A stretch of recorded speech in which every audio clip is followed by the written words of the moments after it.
El lugar del alma de Gary Zukav. Novísimas indagaciones sobre la esencia del espíritu humano. Reseña. Tras la publicación de La danza de los maestros de Wu Li, el bestseller que se ha convertido en una especie de Biblia de la nueva física, Gary Zukav es considerado uno de los exploradores intelectuales más importantes del movimiento Nueva Era. Ahora, con la misma vitalidad e imaginación, Zukav pone sus miras más allá de la ciencia y penetra en los misterios del universo para brindar una nueva teoría de la realidad personal. El lugar del alma muestra cómo creamos nuestras experiencias con el poder de nuestros pensamientos. Mediante un brillante y lúcido análisis, Zukav pone de manifiesto cómo cada uno de nosotros es personalmente responsable, consciente o inconscientemente, de todos los acontecimientos de la vida, acontecimientos que provocamos con nuestra voluntad, dándoles forma mediante la acción y el pensamiento. Zukav pasa revista a sí mismo al carácter de los vínculos espirituales entre las personas. Índice, introducción en la parte 1, que tiene 4 partes: evolución, karma, respeto, corazón. Parte 2, la creación, que tiene 4 partes también: la intuición, la luz, la intención parte 1 y la intención parte 2. La parte 3, la responsabilidad, que tiene 4 subpartes también: la elección, la adicción, las relaciones y las almas. Y la parte 4, que es el poder, que tiene 4 partes también: la psicología, la ilusión, el poder y la esperanza.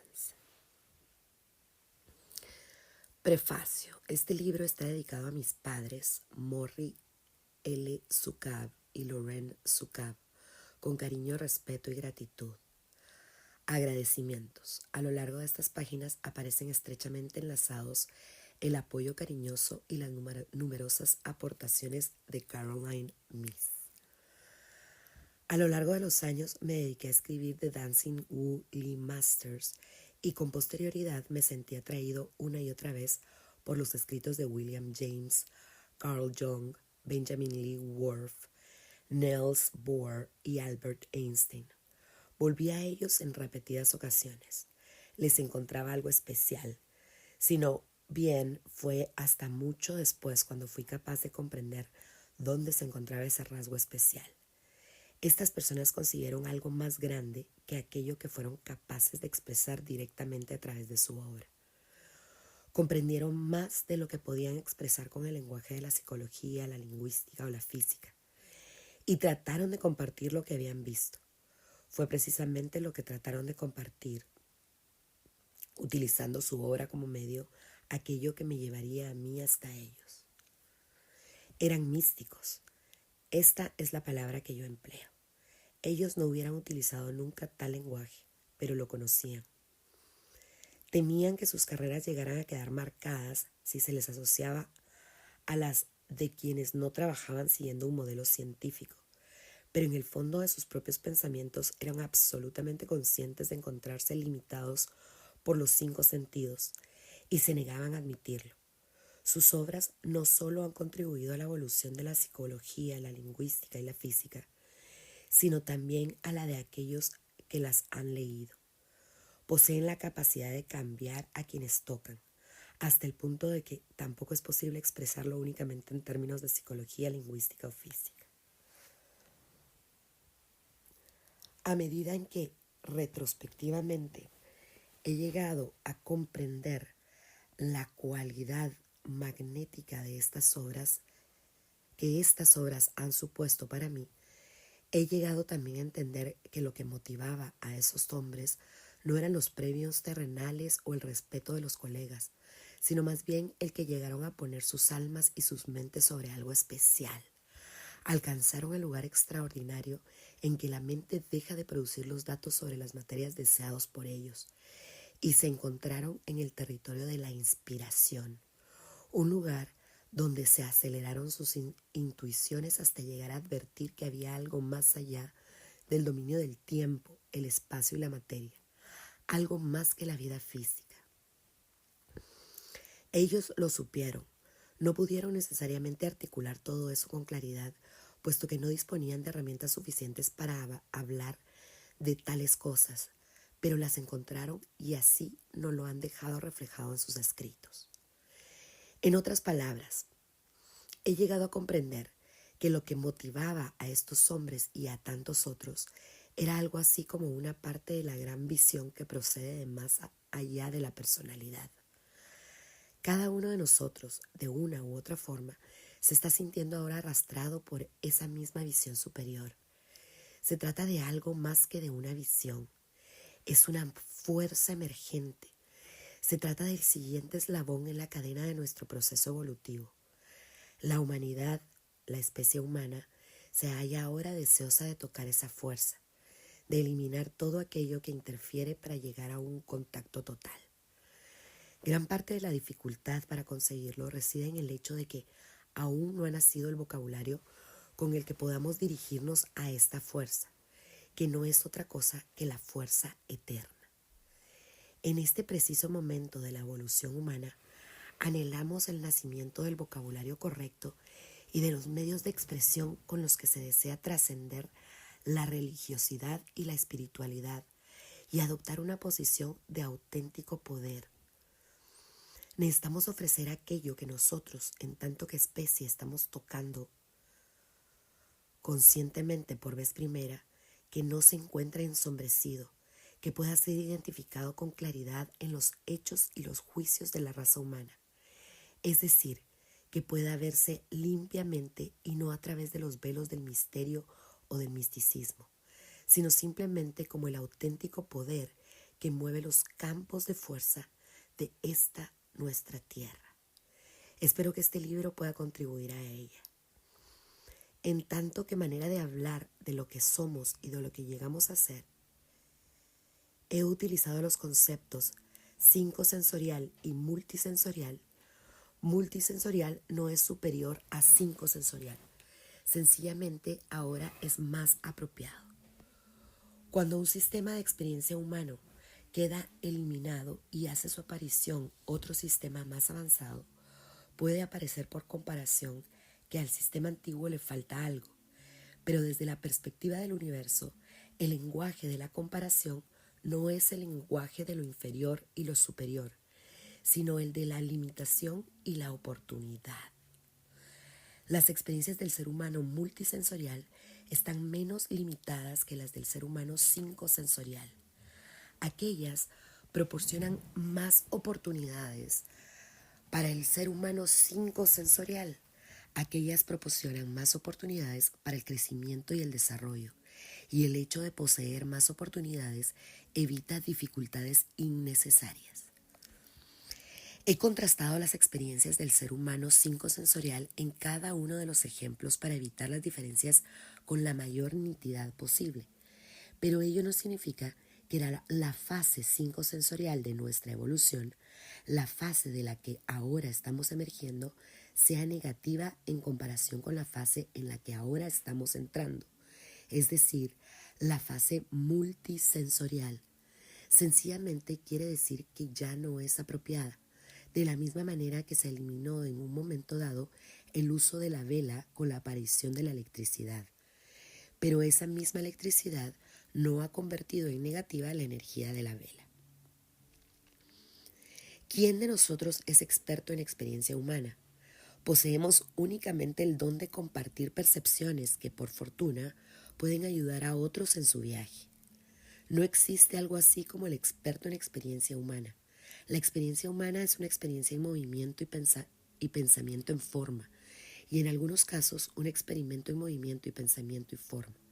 Lo más que podemos hacer son comentarios a propósito del movimiento, el pensamiento y la forma.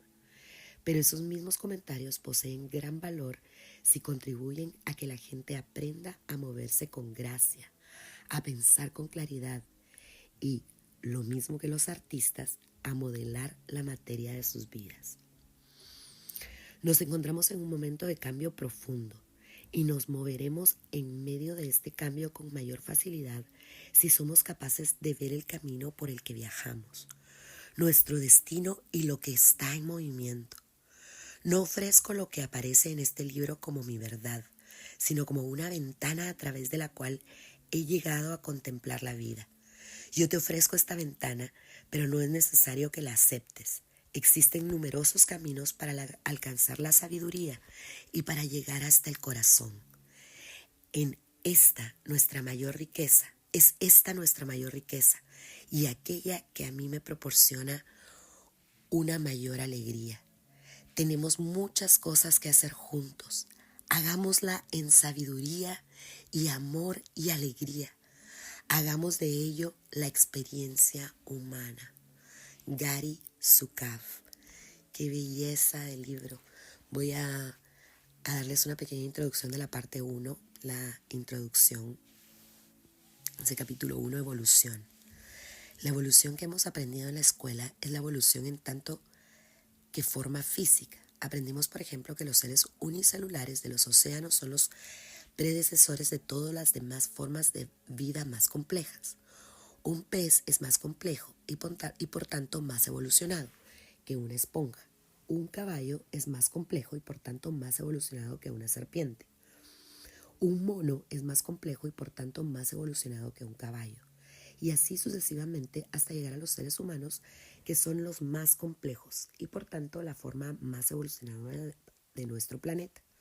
En otras palabras, se nos enseñó también que la evolución significa el desarrollo progresivo de la complejidad organizativa. Tal definición es expresión de la idea de que el organismo más capaz de controlar el medio y a todos los demás organismos que habitan en ese medio es el más desarrollado. La supervivencia de los más aptos significa que el organismo más evolucionado en un medio dado es aquel que se encuentra situado en la cumbre de la cadena alimentaria en ese medio. Por tanto, y según esa definición, el organismo más capaz de asegurarse su propia supervivencia, aquel más capaz de mantener su autoconservación, es el más evolucionado. Sabemos hace ya tiempo que tal función de evolución es inadecuada, pero se nos escapa el porqué.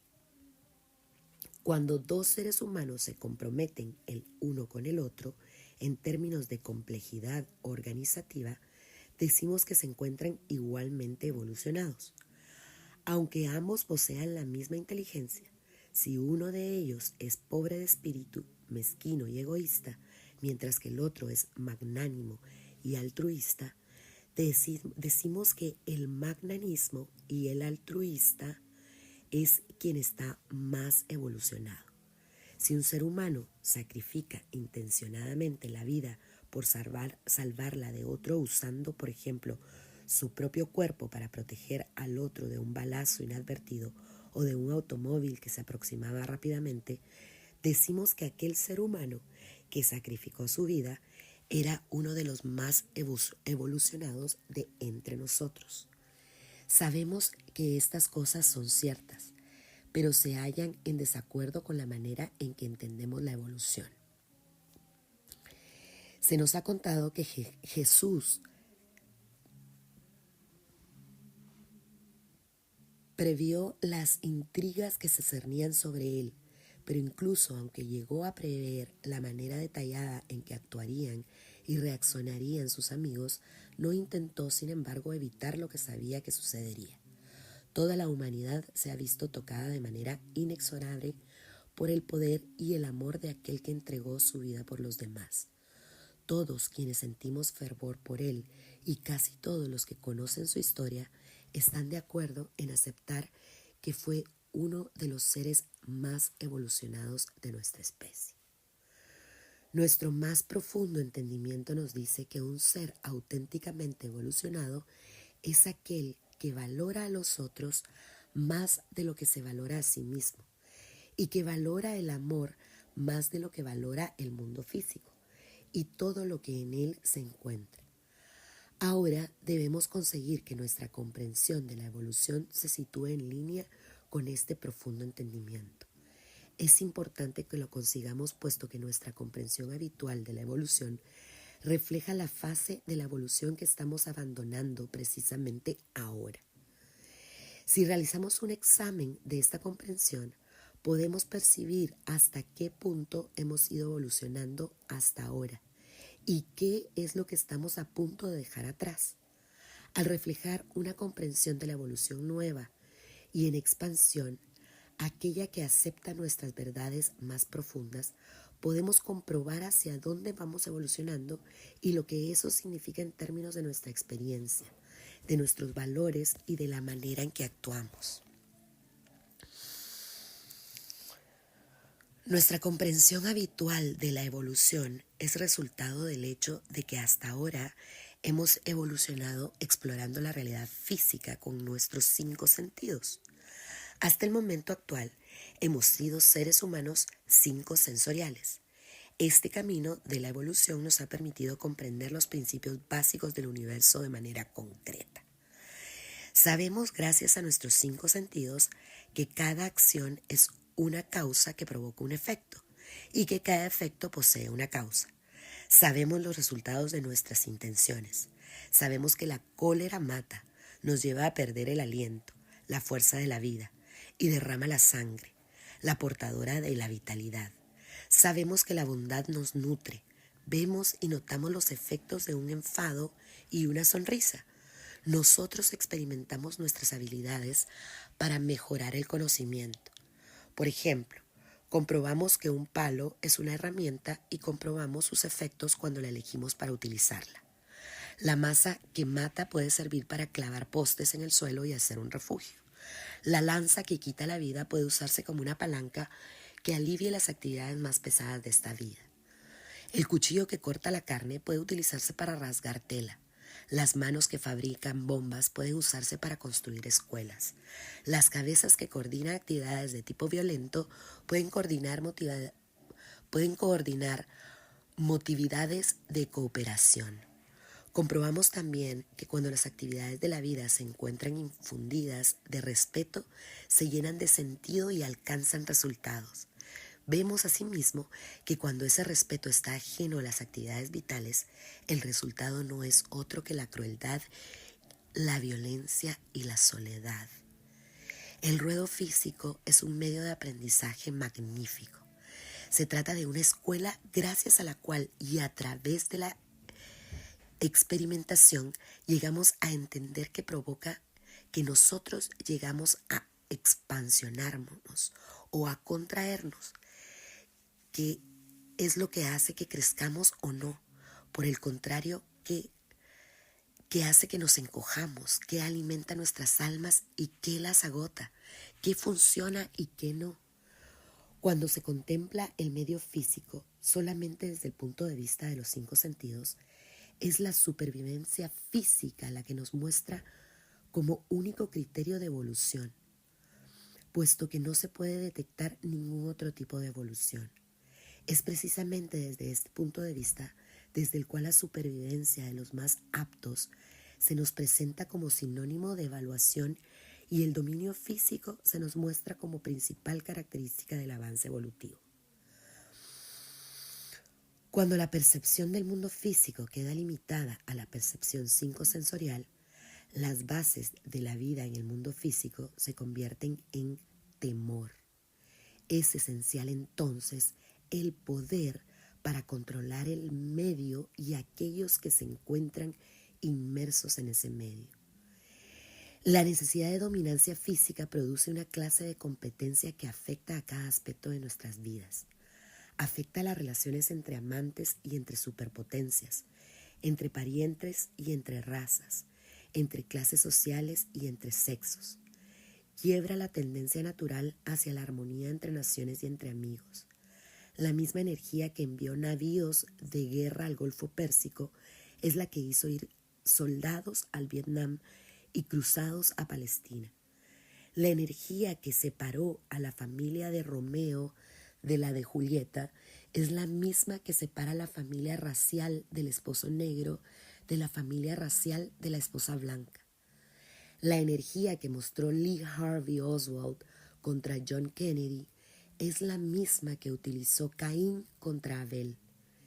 Hermanos y hermanas luchan por idénticas razones por las que hacen las corporaciones. Todos buscan mantener el poder de los unos sobre los otros. El poder para controlar el medio y a quienes se encuentran en él es un poder sobre el que todos hemos sentido, olido, probado, oído o visto. Esta clase de poder es un poder externo, y ese poder externo puede ganarse o perderse, tanto en el mercado de valores como por una elección. Puede comprarse o venderse, transferirse o heredarse. Se piensa de él como de algo que puede arrebatársele a algún otro o en algún otro lugar. Percibimos el aumento de poder externo de una persona al tiempo que la otra lo pierde. La violencia y la destrucción son los resultados de contemplar el poder como si de algo externo se tratase. Todas nuestras instituciones sociales, económicas y políticas reflejan nuestra manera de entender el poder como algo externo. Las familias, como las culturas, son patriarcales o matriarcales. Una persona es la que lleva los pantalones. Los niños lo aprenden muy pronto y marca sus vidas. Los departamentos de policía, lo mismo que los departamentos militares, son un producto de la percepción del poder como de algo externo. Las condecoraciones, las botas, los rangos, el radio, el uniforme, las armas y las armaduras son todos ellos símbolos del miedo. Quienes los llevan tienen miedo. Temen enfrentarse al mundo sin defensas. Quienes se enfrentan a tales símbolos tienen miedo. Temen el poder que tales símbolos representan o temen a quienes esperan que sean controlados por este poder, o bien temen a ambos. La policía y los militares, de la misma manera que las familias y las culturas patriarcales y matriarcales, no tienen su origen en la percepción del poder como algo externo. Son reflejos de la manera en que nosotros, en tanto que especie y como individuos, hemos llegado a contemplar el poder. La percepción del poder como de algo externo ha marcado nuestras economías. La capacidad para controlar la economía tanto de las comunidades como de las naciones y la capacidad para controlar la economía mundial supranacional se halla concentrada en muy pocas manos. Nosotros hemos creado los sindicatos precisamente para proteger a los trabajadores de estas personas. Con el fin de proteger a los consumidores, hemos creado toda una burocracia en el interior de los gobiernos. Hemos creado sistemas de bienestar para proteger a los pobres. Este es un perfecto reflejo de cómo hemos llegado a percibir el poder, como una posesión perteneciente a una minoría al tiempo que la mayoría les sirve en tanto que víctimas. El dinero es un símbolo exterior del poder. Quienes poseen más riquezas tienen una mayor capacidad para controlar su medio y a quienes hay en él, al tiempo que aquellos que poseen menos dinero tienen una mucho menor capacidad de control del medio y de quienes en él hay. El dinero se adquiere, se pierde, se roba, se hereda y se lucha por él. La educación, la posesión social, la fama y los objetos de los que somos propietarios, si de ellos derivamos un incremento de la seguridad, son también símbolos de poder externo. Cualquier cosa que temamos perder, ya sea una casa, un coche, un cuerpo atractivo, una mente despierta o una creencia profunda, es símbolo de poder externo. Lo que tememos es un incremento de nuestra vulnerabilidad y es consecuencia de contemplar el poder como si se tratara de un elemento externo. Cuando se contempla el poder de esa manera, es decir, como algo externo, la jerarquía de nuestras estructuras sociales, económicas y políticas, lo mismo que las del universo, se nos presentan como indicadoras de quién posee el poder y quién no. Aquellos que se encuentran en la cúspide nos parecen los más poderosos y por tanto los más valiosos y los menos vulnerables. Quienes se hallan en la base nos parecen menos poderosos y por tanto menos valiosos y más vulnerables.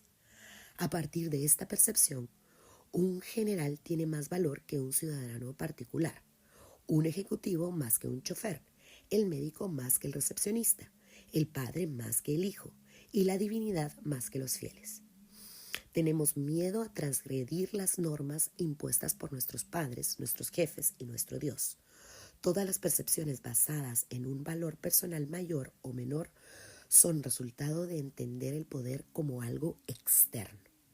La competencia por conseguir el poder externo se encuentra en el centro de toda violencia. El beneficio secundario que se halla detrás de los conflictos ideológicos, tales como los del capitalismo contra el comunismo, los conflictos religiosos, tales como los de los católicos irlandeses contra los protestantes irlandeses, los conflictos geográficos como aquel que enfrenta a judíos y árabes y los conflictos familiares y maritales, no es otro que el poder externo. La percepción del poder como algo externo hace añicos la psique, tanto si se trata de la psique individual, de la comunidad, de la nación o del mundo. No existe diferencia entre una esquizofrenia aguda y un mundo en guerra. No existe diferencia alguna entre la agonía de un alma destrozada y la de una nación destrozada. Cuando un marido y una esposa se enfrentan por el poder, originan idéntica dinámica que cuando los seres humanos de una raza temen a los de la otra. Partiendo de este tipo de dinámicas, hemos ido formando nuestra comprensión actual de la evolución como un proceso de capacidad siempre en aumento para dominar el medio y a todos los que se encuentran en él. Tal definición refleja las limitaciones de percibir el mundo físico únicamente con 5 sentidos. Refleja la competencia por el poder externo generada por el miedo. Después de milenios plenos de brutalidades de unos contra otros, tanto entre individuos como entre grupos, ahora se nos ha hecho evidente que la inseguridad que se encuentra bajo la percepción del poder como algo externo no puede ser remediada por la acumulación de poder externo. Es evidente la comprobación de que la percepción del poder como algo externo solo produce dolor, violencia y destrucción. Y no solamente a través de cada una de las noticias de los programas informativos y de los diarios de la tarde, sino también por cada uno de nuestros insignificantes sufrimientos en tanto que individuos y como especie. Así es como hemos evolucionado hasta ahora, y esto es lo que estamos abandonando en este momento. Nuestro entendimiento más profundo nos conduce a otra clase de poder, un poder que ama la vida en cualquier forma en que ésta se nos muestre, un poder que no juzga lo que se le presenta, un poder que percibe lo significativo y las intenciones hasta el más ínfimo detalle sobre la tierra. Este es el auténtico poder. Al sintonizar nuestros pensamientos, nuestras acciones y nuestras emociones con la parte más elevada de nosotros mismos, nos llenamos de entusiasmo, de objetivos y de significado. La vida es rica y plena. Dejamos de tener pensamientos rencorosos y tampoco recuerdos del miedo. Nos hallamos alegre e íntimamente comprometidos con nuestro mundo. Esta es la experiencia del verdadero poder. Este poder auténtico hinca sus raíces en la fuente más profunda de nuestro ser. El verdadero poder no puede comprarse, heredarse o acumularse. Una persona auténticamente poderosa es incapaz de convertir a otra en su víctima. Una persona auténticamente poderosa es tan fuerte, tiene tal poder que no acepta en el interior de su conocimiento la idea de utilizar la fuerza contra otra. Una comprensión de la evolución no es adecuada cuando no tiene como núcleo el hecho de que nos encontramos realizando un viaje hacia el auténtico poder y que la consecución de un poder auténtico es el fin de nuestro proceso evolutivo y el objetivo de nuestro ser. Vamos evolucionando desde una especie que persigue el poder exterior hacia otra que busca el poder auténtico. Estamos dejando atrás la exploración del mundo físico como único medio de evolución. Esta clase de evolución y el conocimiento, que es el resultado de una conciencia limitada a la modalidad 5 sensorial, no son ya adecuadas para lo que nosotros estamos obligados a esperar. Estamos evolucionando desde los seres humanos con 5 sentidos a los multisensoriales. Nuestros 5 sentidos, dijimos, forman un único sistema sensorial diseñado para percibir la realidad física. Las percepciones de un ser humano multisensorial alcanzan hasta más allá de la realidad física hasta llegar a un sistema dinámico mucho más amplio del que forma parte nuestra realidad física. El ser humano multisensorial es capaz de percibir y de apreciar el papel desempeñado por nuestra realidad física dentro de un cuadro de la evolución mucho más amplio y la dinámica por la que se ha creado y se mantiene nuestra realidad física. Tal dominio es invisible para el ser humano poseedor de 5 sentidos. Es precisamente aquí, en este dominio invisible, donde se encuentran los orígenes de los valores más profundos. Y desde la perspectiva de este dominio invisible adquieren sentido las motivaciones de quienes sacrifican conscientemente sus vidas por objetivos más elevados. Se explica así el poder de Gandhi y los actos de compasión de Cristo. Se llegan a comprender en todo su significado, significado al que no tiene acceso el ser humano poseedor de 5 sentidos. Todos nuestros grandes maestros han sido o son seres humanos multisensoriales. Nos han hablado y han actuado de acuerdo con sus percepciones y valores que reflejan la perspectiva más amplia del ser multisensorial. Y por tanto, sus palabras y sus acciones despiertan en nosotros el reconocimiento de las verdades. Desde la percepción del ser humano 5 sensorial, nos encontramos solos en un universo físico. Desde la percepción del ser humano multisensorial, nunca estamos solos y el universo está vivo, es consciente, inteligente y misericordioso. Desde la percepción del ser humano 5 sensorial, el mundo físico no es otra cosa que un inexplicable dado donde nos encontramos a nosotros mismos de manera inexplicable y por tanto luchamos para dominarlo de tal manera que podamos sobrevivir.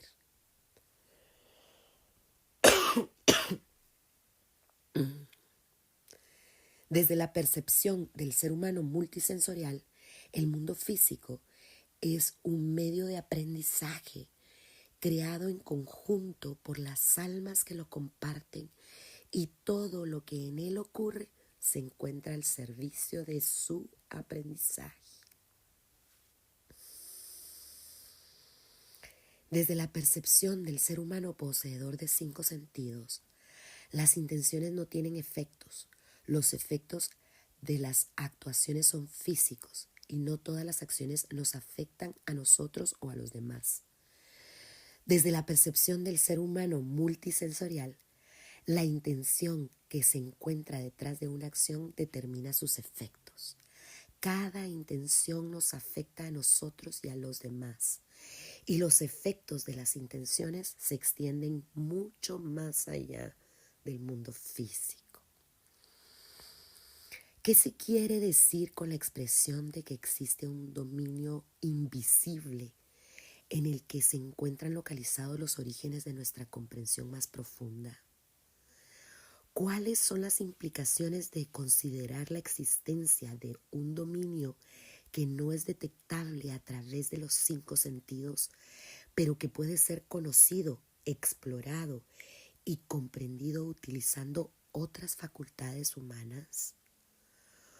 Cuando tropezamos con una pregunta que no puede ser respondida dentro del marco de referencia habitual, se la puede clasificar de sin sentido, se la puede desechar considerándola una cuestión inapropiada, o bien la persona que realiza la pregunta puede desplegar su conocimiento hasta conseguir un marco de referencia desde el cual responder a la cuestión.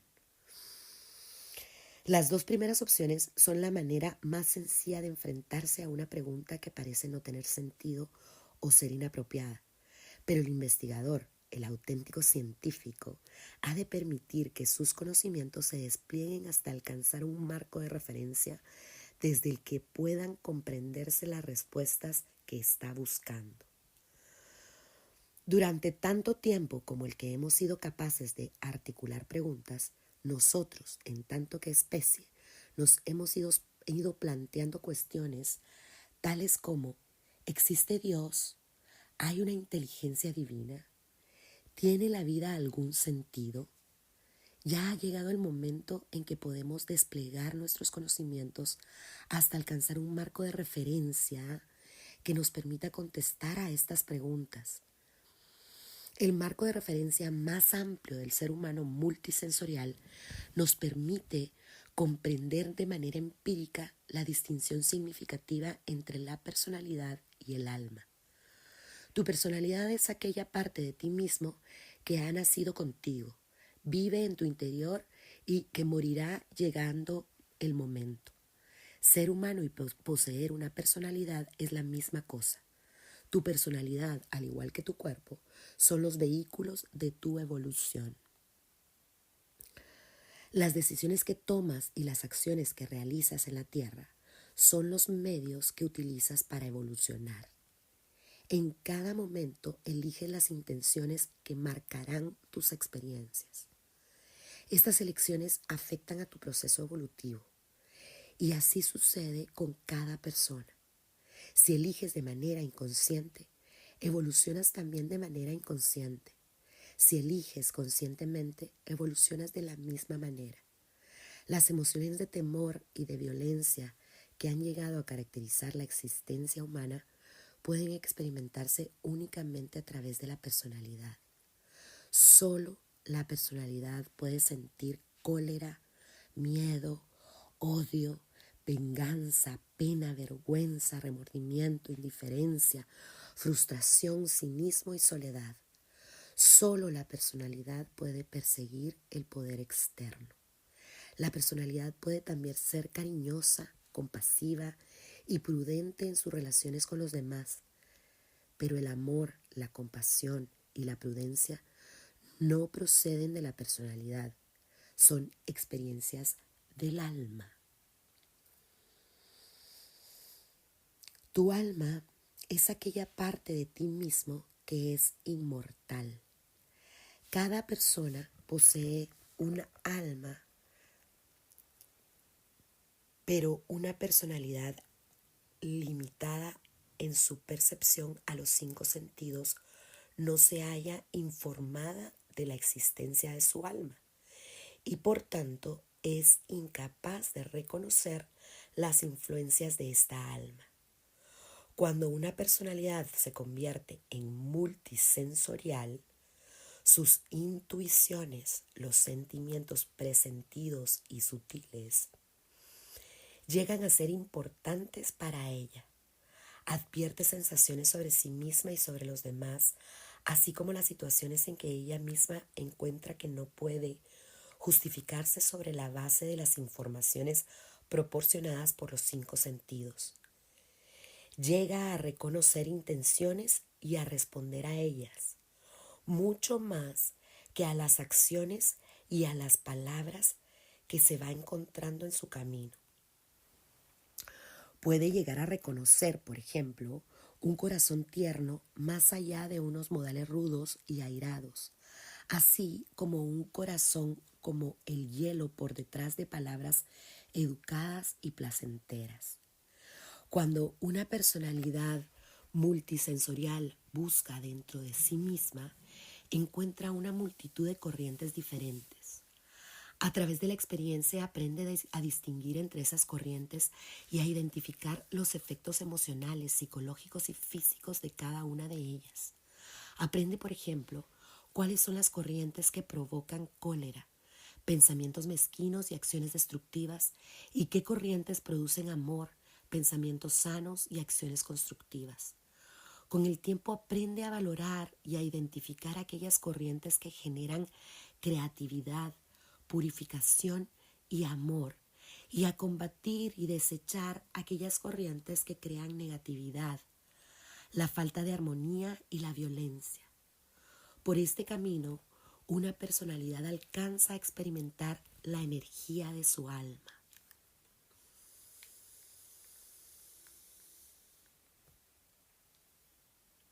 Tu alma no es una entidad pasiva o teórica que ocupa un lugar en las proximidades de la cavidad torácica. Se trata de una fuerza positiva y plena de objetivos e intenciones que se encuentra en el centro mismo de tu ser.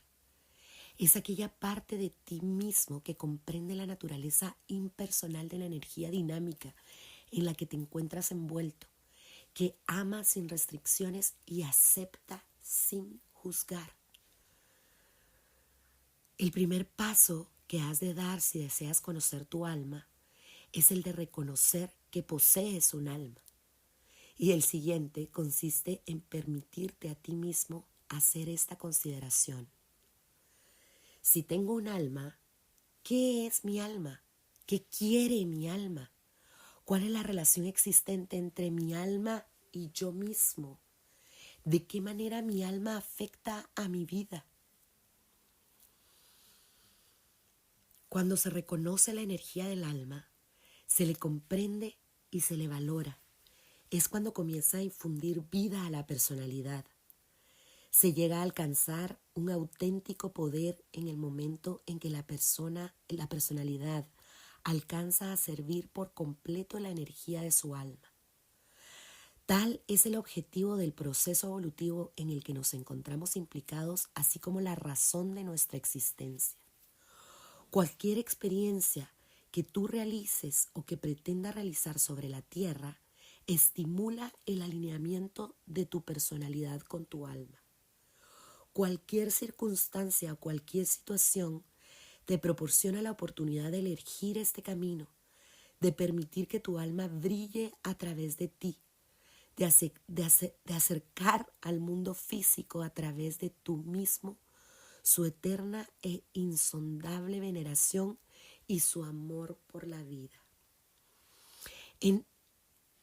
Es un libro sobre la consecución del poder auténtico, la alineación de la personalidad con el alma y lo que eso implica, de cómo sucede y qué es lo que crea.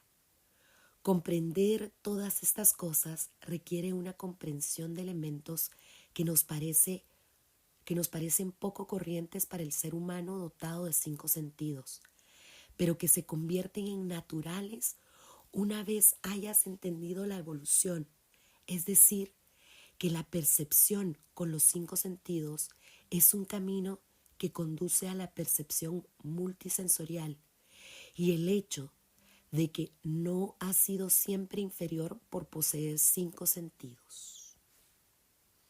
Gary Zukav, el libro El lugar del alma, es el capítulo 1, lo que acaban de escuchar. Un libro hermoso, maravilloso. Si quieren escuchar el capítulo 2 que habla sobre el karma, avísenme en sus comentarios, déjenme un like, suscríbanse al canal, así sé que están interesados y me animo a seguir compartiendo con ustedes las lecturas que me van siendo inspiradas y que intuyo compartir. Son libros, muchos de ellos que están solo en inglés, que he conseguido traducciones al español. Algunas traducciones no son muy fieles, así que hay algunos errores en la lectura, y hago la aclaración por este sentido con mucho amor. De verdad que para mí la lectura es una pasión, me encanta leer, leo muchos libros a la semana y a veces varios a la vez, así que este es un camino, este canal de YouTube se me ocurre ahora un club de lectura para compartir los libros que sienta un besito, un abrazo, Gracias por seguirme en mi locura y por escuchar este hermoso libro. Gracias, gracias. Besos.